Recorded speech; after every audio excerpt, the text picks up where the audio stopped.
A resposta é que sim, é impossível, você tem que usar os fonemas do francês. O que são os biquinhos? É arredondamento de vogal. No alemão também tem, um monte, tá? Não só em francês, mas no alemão também. Vou dar alguns exemplos aqui para você. Vamos lá. A palavra pai, em francês. Eu vou escrever aqui pai e medo.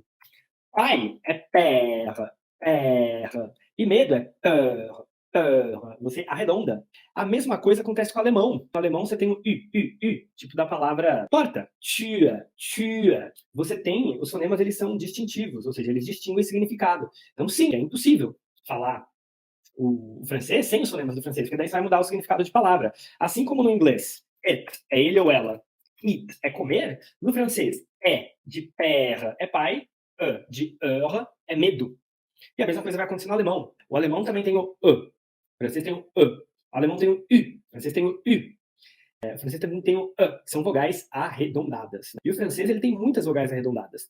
O português ele tem três vogais arredondadas. Tem o U de urubu, tem o O de pó e tem o O de cocô. Essas são as três vogais no português que você não consegue falar sem fazer bico. Tenta falar sem fazer bico. Você não vai conseguir. Não dá para falar urubu sem fazer bico. Não dá. Não dá para falar pó, né? Pó de café. Não dá para falar pó sem fazer bico. E o. Não dá para você falar cocô sem fazer bico. Né? Então o português ele tem três vogais arredondadas.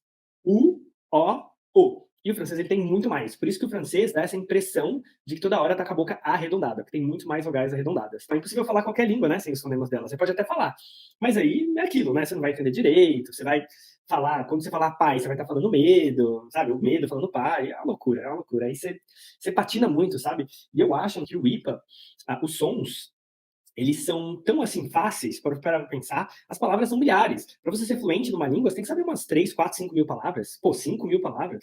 As gramáticas, nossa, são umas 500, 600, 700 tópicos gramaticais. Os fonemas só são 40, 42. Então, você luta tanto para aprender gramática, para aprender vocabulário, por que você não investe um pouco de tempo em aprender os sons? E os sons é aquilo que nos faz humano, né? Falar, porque a escrita é artificial, a escrita tem as letras, mas a fala é uma coisa individual, é uma coisa que não tem como você escrever. A escrita sai igual. O inglês ele vem do latim, então é muito fácil de você achar, principalmente quando é linguagem técnica, instrumental, as palavras são muito parecidas. Agora, o que muda? Os fonemas. Gente, olha o tanto de cognato. E tudo que você precisa para falar essas 7.450 palavras que são iguais no português e no inglês são os fonemas. Porque o que muda são os fonemas. No português, você vai usar os fonemas do português e no inglês os fonemas do inglês. Então, se você aprende os 42 fonemas do inglês, o que você vai fazer para falar qualquer palavra é uma combinação desses fonemas que você aprendeu. Então, aprende os 42 fonemas que você fala qualquer palavra do inglês. Você vai fazer uma combinação diferente a cada palavra.